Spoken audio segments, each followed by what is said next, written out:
রাখার জায়গা নেই। আমরা যাওয়ার আগে ওর ভার্সিটি থেকে ওকে নিয়ে যায়। আমার ভাই সহ যত শহীদ হয়েছে, যত ছাত্র এবং জনতা শহীদ হয়েছে, ওরা যে বাংলাদেশের স্বপ্ন দেখে শহীদ হয়েছে, ওরা তো শহীদ হয়েই গেল। সেই বাংলাদেশ তো পড়ে আছে। সেই শেখ হাসিনা তো দেশ ত্যাগ করে নিজের জীবন বাঁচিয়েছে, কিন্তু এই বাংলাদেশে তার সেটআপ রয়ে গেছে। তার তার মনের মতো সবাইকে সে সব জায়গায়, প্রশাসন থেকে শুরু করে সব জায়গায় সেটআপ করে দিয়ে গেছে।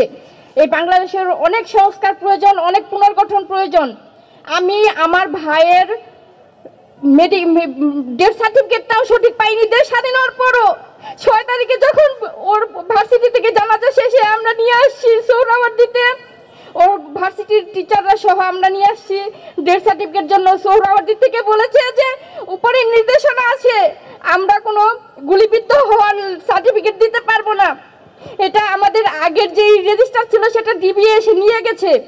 250টিরও বেশি ডিজাইন অপশন নিয়ে ওয়ালটন স্মার্ট ফ্রিজ, বোঝে আপনার প্রয়োজন। এই যে দেশ স্বাধীন হয়েছে 5 তারিখে, 6 তারিখেও তারা বলছে যে উপরে নির্দেশনা আছে, এই সেটআপটা চেঞ্জ করতে হবে।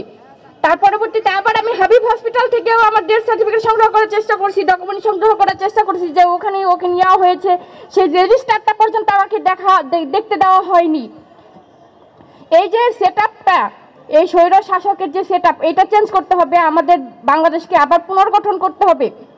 আমার ভাই সহ সকল শহীদরা তাদের জীবন বিসর্জন দিয়ে গেছে, কিন্তু আমাদের কাজ শেষ হয় নাই। ওদের দায়িত্ব হয়তো ওরা পালন করে দেশকে স্বাধীন করেছে, কিন্তু বাকি যারা ছাত্র এবং জনতা এই আন্দোলন অংশগ্রহণ করেছিলেন, তারা সবাই যদি ঘুমিয়ে যায় তাহলে দেশটা আবার ধ্বংস হয়ে যাবে। দেশটাকে ধ্বংস হতে দেওয়া যাবে না কোনোভাবেই। দেশটাকে পুনর্গঠন করতে হবে। এই ছাত্র যারা এই আন্দোলনের ডাক দিয়েছিল, আর ছাত্রদের এই ডাকে সাধারণ জনগণ যেভাবে অংশগ্রহণ করে সবাই মিলে এই দেশটাকে স্বাধীন করেছে দ্বিতীয়বার, সেই স্বাধীনতাকে রক্ষা করতে হবে। আমরা জানি যে স্বাধীনতা অর্জন করা যতটা সহজ, রক্ষা করা কিন্তু তার চেয়ে বেশি কঠিন। তাই এই শহীদদের ভুলে সাথে সাথে আমরাও যদি ঘুমিয়ে যাই হবে না। ওরা হয়তো জীবন বিসর্জন দিয়ে ঘুমিয়ে গেছে, আমরা জেগে জেগেও যদি ঘুমিয়ে যাই হবে না, জীবিত থেকেও যদি ঘুমিয়ে যাই হবে না।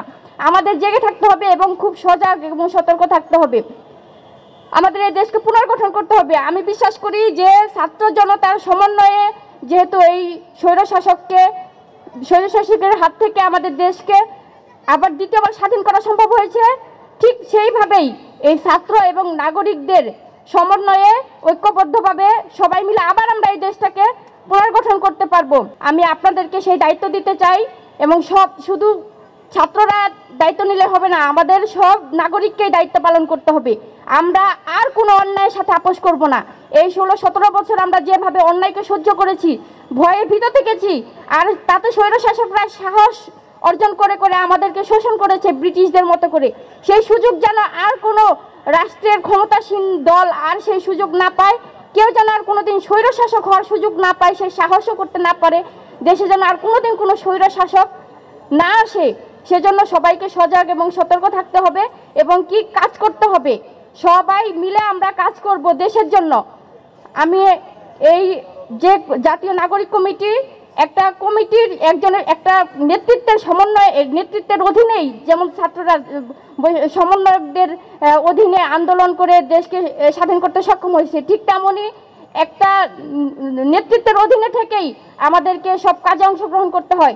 তাই এই জাতীয় নাগরিক কমিটি যে, তাদের নেতৃত্বে যেন আমরা সকল নাগরিক ঐক্যবদ্ধ হয়ে এই দেশটাকে পুনর্গঠন করতে পারি। আমিও তাদের সেই দায়িত্ব দিচ্ছি যে আমার যে ভাই শহীদ হয়েছে, সেই আমার ভাই সহ সকল শহীদদের বিচারটা যেন সঠিকভাবে হয়।